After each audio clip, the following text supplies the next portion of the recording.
بسم اللہ الرحمن الرحیم الحمد للہ والصلاة والسلام علی رسول اللہ وعلی آلہ وصحبہ ومن والاہ اما بعد فاعوذ باللہ من الشیطان الرجیم بسم اللہ الرحمن الرحیم وكذلك جعلناكم أمة وسطا لتكونوا شهداء على الناس ويكون الرسول عليكم شهيدا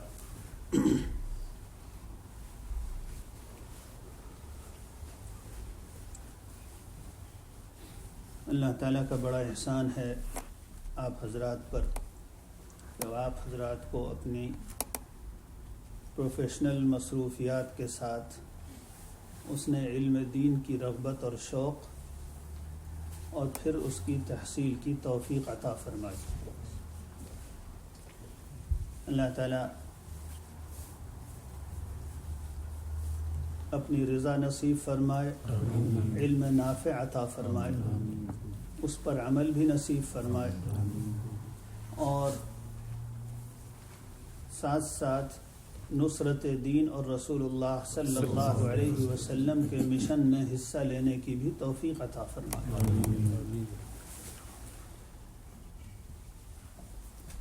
رسول اللہ صلی اللہ علیہ وسلم سے علماء کو 4 امانتیں ملی ہیں۔ آپ سب حضرات نے وہ حدیث سنی ہے کہ علماء دراصل انبیاء کے وارث ہیں،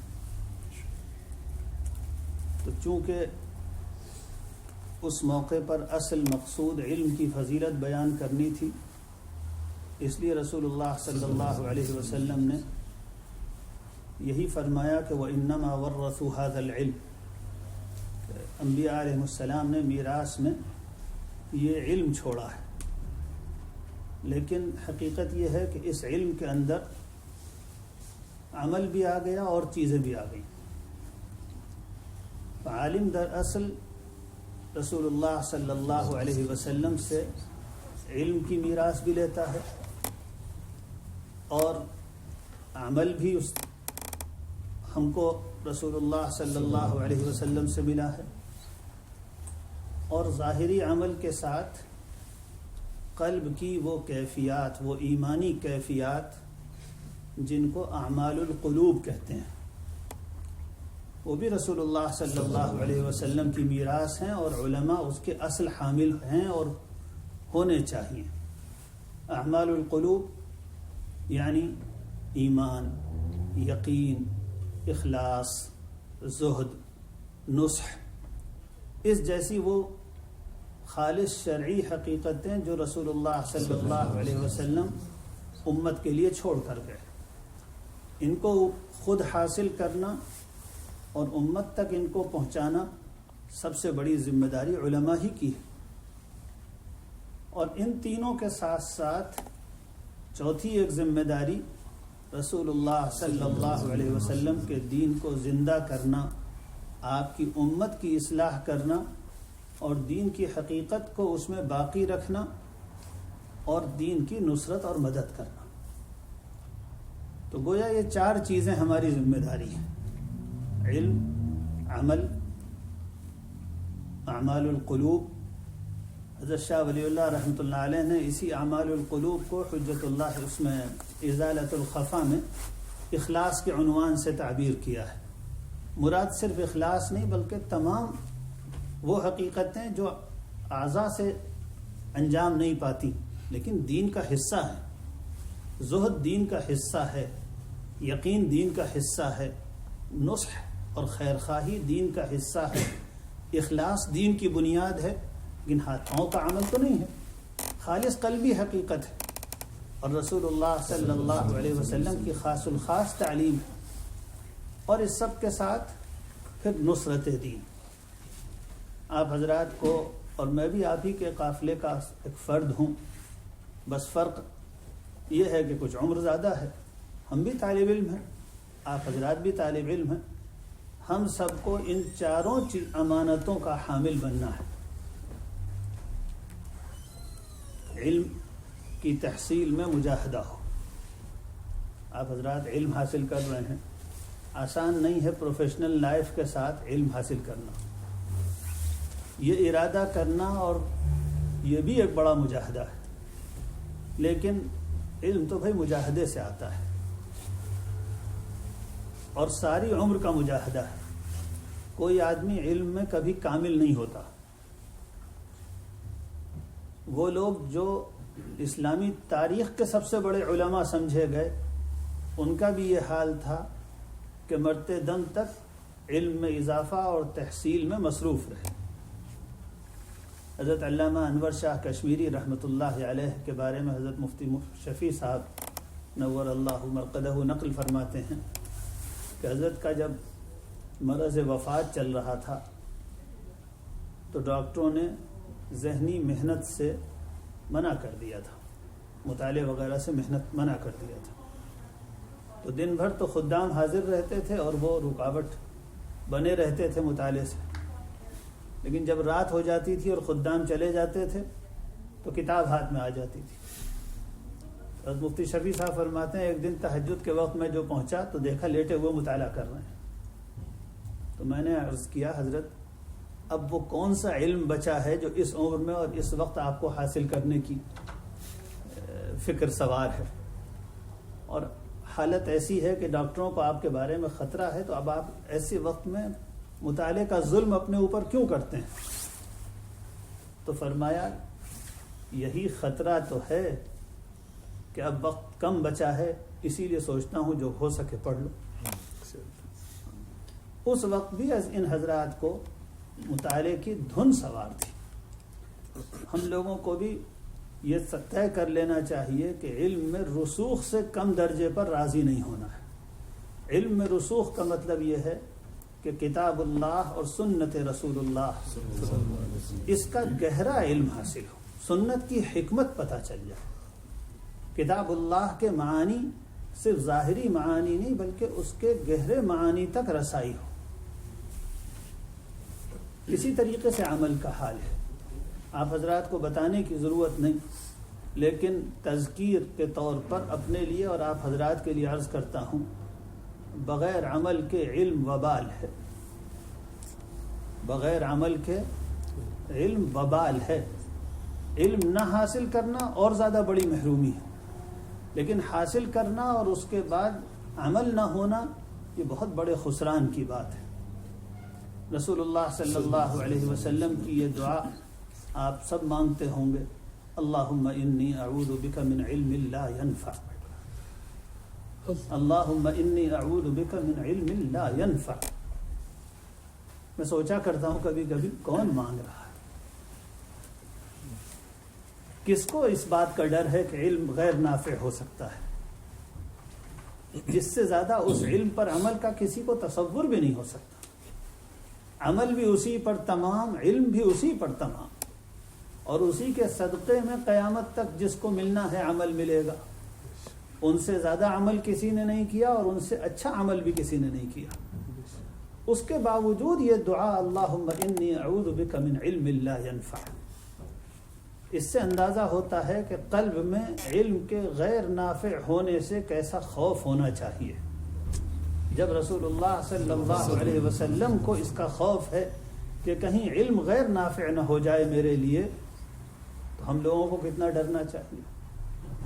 حالانکہ حقیقت یہ ہے کہ ڈر کا شائبہ بھی نہیں پایا جاتا ہمارے اندر.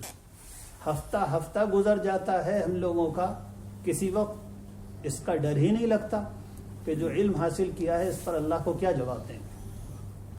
حدیث میں آتا ہے رسول اللہ صلی اللہ علیہ وسلم نے فرمایا، ترمذی شریف کی حدیث ہے، کہ اس وقت تک اللہ تعالیٰ کے سامنے سے بندے کے پاؤں ہٹ نہیں پائیں گے جب تک اس سے یہ جواب نہیں لے لیا جائے گا کہ جو علم حاصل کیا تھا اس پر کتنا عمل کیا. اس لیے میں اپنے آپ سے بھی عرض کرتا ہوں، آپ حضرات سے بھی، علم پر عمل کا ارادہ کریں. ہماری نماز، ہمارے اخلاق، ہمارا ذکر کچھ تو مناسبت ہو اس کو علم دین سے. ایسا تو نہ ہو کہ عام دینداروں میں جیسی دینداری ہے ویسی یا اس سے بھی کمتر درجے کی علماء میں دینداری ہو. ایسا تو نہ ہو. ہم علم حاصل کر رہے ہیں، کم سے کم اس کی لاج تو رکھ لیں. حضرت تھانوی نور اللہ مرقدہ کے خلفاء میں سے ایک مشہور نام حضرت مولانا مسیح اللہ خان صاحب کا ہے. حضرت مولانا مسیح اللہ خان صاحب فرمایا کرتے تھے عالم کی اور غیر عالم کی نماز میں فرق ہونا چاہیے. کتنی پیاری بات ہے اور کتنی بنیادی بات ہے. کوئی بڑی بات نہیں، بالکل بنیادی بات ہے. ایک عالم کی، ایک طالب علم کی نماز اور عوام کی نماز میں فرق ہونا چاہیے. ہمارے ایک بزرگ نے ہمارے یہاں ائمہ کی ایک مجلس میں خطاب کرتے ہوئے کہا کہ بھائی ایسا تو نہ ہونا چاہیے کہ امام مسجد میں سب سے آخر میں آئے اور سب سے پہلے نکل جائے. تو میں سوچتا ہوں کہ یہ خالی امام کے لیے نہیں ہے، طالب علم کے لیے بھی ہے. ایسا تو نہیں ہونا چاہیے کہ طالب علم مسجد میں 50 کے بعد آیا اور 50 سے پہلے نکل گیا. طالب علم کا تو مسجد کا وقت زیادہ ہونا چاہیے. امام عبد الوہاب شعرانی رحمۃ اللہ علیہ، یہ بات میں اس لیے نقل کر رہا ہوں کہ خیال یہ ہوتا ہے کہ، اور صحیح بات ہے، سنت میں ہے، حدیث میں ہے کہ افضل یہ ہے کہ سنتیں اور نوافل گھر پر ادا کی جائیں. لیکن امام عبد الوہاب شعرانی رحمۃ اللہ علیہ نے عجیب بات نقل فرمائی. امام عبد الوہاب شعرانی اپنے وقت کے کبار صوفیہ میں سے تھے، ائمہ تصوف میں سے ہیں. انہوں نے لمبی مدت تک مشائخ کے سے استفادے کے لیے سفر کیا، مسلسل سالوں سال، مجھے سال کا عدد یاد نہیں لیکن سال ہا سال سفر کیا اور 72 مشائخ سے کسب فیض کیا، ان کی خدمت میں رہے. اس کے بعد انہوں نے ان مشائخ نے جو نصائح کی اور بیعت کے وقت یا خلافت کے وقت جو عہد وہ لیا کرتے تھے، خلافت کے وقت انہوں نے جو عہد لیے ان عہود کو یا ان عہدوں کو مرتب کیا. اور وہ المواثیق کے نام سے شائع ہوئی ہے وہ کتاب، المواثیق. اس میں انہوں نے وہ یہیں سے آغاز کرتے ہیں، ہم سے ہمارے مشائخ نے عہد لیا، اور پھر 1 2 3 4 پوری کتاب ہے. اس میں سے ایک عہد یہ بھی لیا گیا، فرماتے ہیں ہم سے ہمارے مشائخ نے عہد لیا کہ سنتیں مسجد میں پڑھا کرو گے. حالانکہ رسول اللہ صلی اللہ علیہ وسلم نے تو گھر میں پڑھنے کو کہا ہے، اس لیے کہ وہ مشائخ زمانے کے حال کو جانتے تھے کہ اب اتنا تنزل آ گیا ہے کہ اگر سنتیں گھر میں پڑھنے کا ارادہ لوگ کریں گے تو اتنی دیر کر دیں گے کہ پھر جماعت کا وقت کم بچے گا اور پھر سنتیں چھوٹ جائیں گی. اور مسجدوں سے اس ارادے سے آئیں گے کہ گھر میں جا کے پڑھیں گے اور گھر میں جا کے گھر جائیں گے، گھر میں جا کے گھر جائیں گے. ہوتا ہے ہم لوگوں کے ساتھ. اور ایک بڑی حکمت یہ بھی تھی اس میں کہ عوام کے سامنے عالم کی شخصیت کے بارے میں یہ بدگمانی نہ ہو کہ یہ تارک سنت ہے. تو میں نے یہ جب پڑھا اس کتاب میں تو اس کے بعد غور کیا کہ ہمارے زمانے کے مشائخ کا یہی معمول ہے کہ وہ مسجد ہی میں سنتیں، پہلی قبلی سنتیں اور بعدی سنتیں مسجد ہی میں پڑھتے ہیں. تو معلوم ہوا اسی میں اب حکمت ہے. ہم لوگ اس معیار کے نہیں بچے جس معیار کے لوگوں کے لیے رسول اللہ صلی اللہ علیہ وسلم نے وہ ہدایت دی تھی.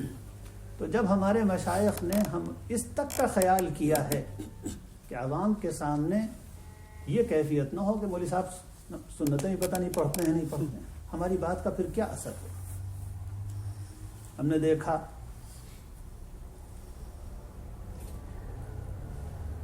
حضرت مولانا قاری امیر حسن صاحب رحمۃ اللہ علیہ ہمارے دیار کے ایک بڑے ولی صفت بزرگ تھے. حضرت شیخ الحدیث نور اللہ مرقدہ کے خلیفہ تھے اور واقعی تواضع میں نے ان کی مثال نہیں دیکھی. غیر معمولی تواضع، مسکین صفت، شکلاً مسکین صفت. وہ جو حدیث میں آتا ہے اللہم احیینی مسکینہ، اگر کسی کو اس کا مجسمہ دیکھنا ہوتا تو اب تو حضرت حیات نہیں رہے. واقعی حضرت کو دیکھ لے، بیٹھنے کا انداز، بولنے کا انداز، احینی مسکی. حضرت کا معمول یہ تھا اور نہ جانے کب سے معمول تھا, سب نے یہی بتایا, غالباً سالہ سال سے معمول تھا, اذان مسجد میں جا کر سننا ہے, اذان مسجد میں جا کر سننا ہے. میں گیا جنوبی ہند میں ایک جگہ ہے میل بشارم, وہاں بڑا دارالعلوم ہے, وہاں کے ذمہ دار نے حضرت کا واقعہ سنایا کہ ہمارے یہاں عشاء کی نماز انتظام یہ ہے کہ عشاء کی اذان نماز سے 45 منٹ پہلے ہوتی ہے, اور اس کی حکمت یہ ہے کہ طلباء اذان پر اٹھیں, آئیں, کھانا کھائیں, وضو وغیرہ تیاری کر کے مسجد پہنچ جائیں. حضرت تشریف لے گئے میل بشارم, اور جانے کے بعد پوچھا اذان کئے بجے ہوتی ہے. حضرت کا معمول یہی تھا, کبھی یہ نہیں پوچھتے تھے نماز کئے بجے, اذان کئے بجے. تو پوچھا نماز اذان کئے بجے ہوتی ہے, انہوں نے بتایا حضرت اذان 8 بجے ہوتی ہے. اور ان کو چونکہ یہ معلوم تھا کہ حضرت کا یہ معمول ہے, تو انہوں نے حضرت سے عرض کیا حضرت ہمارے ہاں 45 منٹ کا وقفہ ہوتا ہے, لیکن اس کے باوجود حضرت 45 منٹ پہلے وضو کر کے اذان سے پہلے مسجد تشریف لے گئے. اللہ, اور بیٹھے ذکر فرماتے رہے. یہ ہیں علماء. ابھی ماضی قریب میں ایک بزرگ کا انتقال ہوا, حضرت مولانا منیر صاحب, بمبئی والے مفتی صاحب یقیناً واقف ہوں گے. بڑے سادہ اور بہت ہی اہل اللہ میں سے تھے. میرا ایک موقع کے ساتھ ہو گیا. محبوب نگر حیدرآباد کے پاس ایک علاقہ ہے, وہاں ایک مدرسے کا جلسہ تھا. میں پہنچا تھا, کچھ دیر بعد حضرت بھی تشریف لے آئے, مہمان خانے میں بیٹھے ہوئے تھے. مولانا امیر اللہ خان صاحب نے مسجد مدرسے کے جو ذمہ دار ہیں کہا کہ حضرت ابھی مغرب کی اذان میں 20 منٹ باقی ہیں, چائے تیار ہے, تو چائے پی لیں پھر مسجد چلیں گے. حضرت نے فرمایا, اب بڑا پیارا جملہ فرمایا, غلام کو بلاوے سے پہلے چلا جانا چاہیے, غلام کو بلاوے سے پہلے حاضر ہو جانا چاہیے, غلام کو بلاوے سے پہلے حاضر ہو جانا چاہیے. اور یہ کہہ کے مسجد چلے گا. بھائی ہر چیز میں عمل, عالم وہی ہے اور اسی کے علم میں برکت ہے, ورنہ علم وبال ہے. جس کا عمل بھی علم کے مطابق ہو. ہر چیز, محرمات سے پرہیز, شبہات سے پرہیز, سنتوں کا اتباع, ہر وقت کی سنت کا اتباع, سونے, لیٹنے, بیٹھنے, جاگنے, کپڑے پہننے, ہر وقت کی سنت کا اتباع. خاص طور پر اخلاق نبوی کا احسان کی پابندی, نرمی ہونی چاہیے. وہ عالم کیا جس نے رسول اللہ صلی اللہ علیہ وسلم سے رفق اور نرمی کی عادت نہیں سیکھی. سختی نہیں, علم دین اور سختی کا جوڑ ہی نہیں. حضور صلی اللہ علیہ وسلم نبی نہ ہوتے اگر مزاج میں سختی ہوتی. فرمایا وَلَوْ كُنْتَ فَظًّا غَلِيظَ الْقَلْبِ لَانفَضُّوا مِنْ حَوْلِكَ. تو ایسا شخص نبی نہیں ہو سکتا جس کے دل میں سختی ہو اور اس کے انداز و برتاؤ میں سختی ہو. ایسا شخص جس کے مزاج میں سختی ہو اور اخلاق میں نرمی نہ ہو, وہ وارث نبی نہیں ہو سکتا. اخلاق نبوی سیکھے. اسی طریقے سے اس کی بھی ضرورت ہے کہ اعمال قلوب کا اہتمام ہو, رضا بالقضاء, نصح, اخلاص کی فکر ہو. بڑی مشکل سے اخلاص ہاتھ آتا ہے. شیطان سب سے زیادہ جس چیز پر حملہ کرتا ہے وہ اخلاص. سب سے زیادہ جس چیز پر شیطان حملہ کرتا ہے وہ اخلاص ہے. اس لیے کہ اگر اس نے بنیاد کھوکھلی کر دی تو پوری عمارت گر جائے گی. ورنہ وہ پوری عمارت میں کبھی یہ دیوار گرائے گا, کبھی وہ دیوار گرائے گا, اس کو بہت کام کرنا پڑے گا اور نتیجہ کم ہوگا. اور دیوار گرے گی, آدمی دوبارہ بنا لے گا. لیکن اگر اس نے بنیاد ہلا دی پھر اس عمارت کو دوبارہ نہیں بنایا جا سکتا. تو سب سے زیادہ شیطان کا حملہ ہم لوگوں کی نیت پر ہوتا ہے. علم دین جب حاصل کرتے ہیں تو اسی وقت سے شیطان دل میں ڈالنا شروع کر دیتا ہے کہ بڑے عالم بن جاؤ گے, تم عزت ملے گی, خوب تم دین کا کام کرنا, مخلوق تم سے بہت محبت کرے گی. بس دل میں ڈالنا شروع کر دیا. اور ہم سب بیمار دلوں کے ہیں. ہماری نیت کے بارے میں ہمیں کیا اطمینان؟ وہ آدمی دھوکے میں ہے جس کو اپنی نیت کا اطمینان ہو جائے. وہ آدمی دھوکے میں ہے جس کو اپنی نیت اور اپنے اخلاص کا اطمینان ہو جائے. امام ذہبی رحمۃ اللہ علیہ نے متعدد سلف سے نقل کیا ہے طلبنا هذا العلم لغیر اللہ فابى الا ان يكون للہ. متعدد ائمہ سے نقل کیا ہے کہ ہم نے یہ علم جب حاصل کیا تھا تو نیت خالص نہیں تھی، ہم نے تو غیر اللہ کے لیے علم حاصل کیا تھا. لیکن جب ہم علم سے چمٹے رہے، حاصل کرتے رہے، پڑھتے رہے، تو ہم جب پڑھتے ہیں تو ہم رسول اللہ کی صحبت میں رہتے ہیں نا. جب حدیث پڑھتے ہیں، ہم جب کتابیں پڑھتے ہیں تو ائمہ اور اہل اللہ کی صحبت میں ہوتے ہیں، تو اس لیے اس کا اثر پڑتا ہے. تو فرمایا فَأَبَى الْعِلْمُ إِلَّا أَن يَكُونَ لِلَّهِ. لیکن پھر بعد میں علم نے ہماری اصلاح کر دی اور پھر علم نے تو کہہ دیا کہ اخلاص ہی اختیار کرنا پڑے گا. تو امام ذہبی نے ایک جگہ غالباً حضرت جریر ابن حازم محدث کے تذکرے میں یہ جملہ نقل کیا اور اس کے بعد فرمایا ولا واللہ ولا انا، خدا کی قسم میں نے بھی علم اللہ کے لیے حاصل نہیں کیا تھا، لیکن بعد میں اخلاص حاصل ہو. تو محنت کرتے رہیں ہم لوگ، کوشش کرتے رہیں، دل سے غیر کی نفی کرتے رہیں، تو انشاءاللہ اخلاص کچھ نہ کچھ ضرور حاصل ہو جائے گا. اور چوتھی چیز یہ کہ ابھی سے ارادہ ہو، بلکہ کسی نہ کسی قدر عمل بھی ہو، نصرت دین کا کام کرنا ہے. نصرت دین کیا ہے؟ تعلیم نصرت دین ہے، دعوت نصرت دین ہے، اصلاح نصرت دین ہے، دینی کاموں کی مدد نصرت دین ہے. عالم کی زندگی کا اصل مقصد رسول اللہ کی مدد ہے صلی اللہ علیہ وسلم. جس طرح حضرت عیسیٰ نے کہا تھا نا من انصاری الی اللہ، یہ دراصل قرآن نے رسول اللہ سے بھی کہلایا ہے یا ایھا الذین آمنوا کونوا انصار اللہ. یہ تو حضور سے کہلایا ہے نا، کونوا انصار اللہ. تو اگر عالم بھی اس ندائے نبوی کو نہ سنے کونوا انصار اللہ، تو پھر کون سنے گا؟ نیت ہونی چاہیے ساری زندگی کا اصل مقصد، اصل مشن اللہ کے دین کو زندہ کرنا ہے، اس امت کو پھر اللہ کے دین پر واپس لانا ہے، اللہ کے رسول صلی اللہ علیہ وآلہ وسلم کے دین پر عمل کو عام کرنا ہے. یہ مقصد بنا لیا جائے. اور اس سب کے سلسلے میں معین اور مددگار چیزیں دو ہیں، علم اور عمل، اعمال قلوب اور نصرت دین. دو چیزیں اس میں معین اور مددگار ہیں، ایک ذکر اللہ اور دوسرے دعا. کثرت دعا کو معمول بنا لیجیے، کثرت دعا کو معمول بنا لیجیے. اس شخص کے علم میں برکت آ ہی نہیں سکتی اور اس کے عمل میں اللہ کی تائید شامل ہو ہی نہیں سکتی جس کو کثرت دعا کی توفیق نہ ملے. جب رسول اللہ صلی اللہ علیہ وسلم کو ہر فیضان ربانی کے لیے دعا کرنی ہوتی تھی،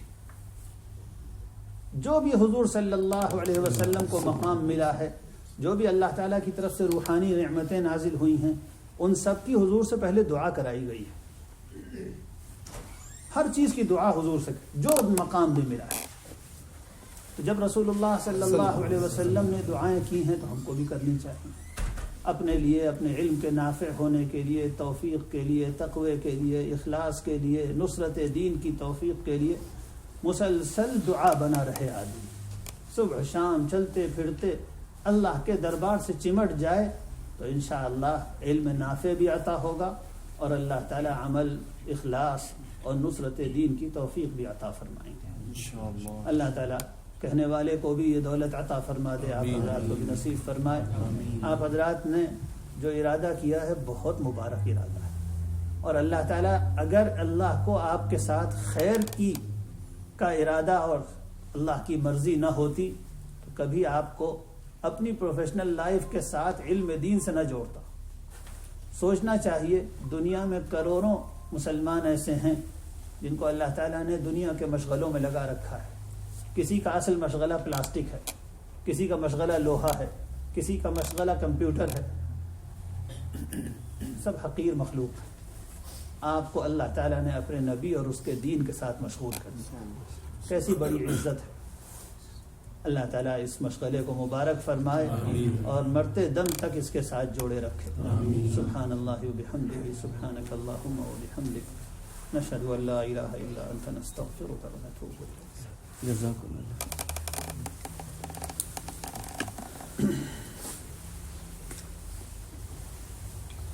سبحان اللہ وبحمدہ سبحانک اللہم وبحمدک نشہد ان لا الہ الا انت نستغفرک ونتوب الیک اللہم صل علی سیدنا ومولانا محمد وعلى آل سيدنا ومولانا محمد وبارك وسلم ربنا ظلمنا أنفسنا وإن لم تغفر لنا وترحمنا لنكونن من الخاسرين اللهم إنا نسألك العفو والعافية واليسر والمعافاة في الدنيا والآخرة اللهم إنا نسألك العفو والعافية في ديننا ودنيانا وأهلنا وأموالنا اللهم استر عوراتنا وآمن روعاتنا اللهم احفظنا من بين أيدينا ومن خلفنا وعن أيماننا وعن شمائلنا ومن فوقنا ونعوذ بعظمتك أن نغتال من تحتنا يا ولي الإسلام وأهله ثبتنا به حتى نلقاك اللهم إنا نسألك علما نافعا وعملا صالحا متقبلا ورزقا واسعا حلالا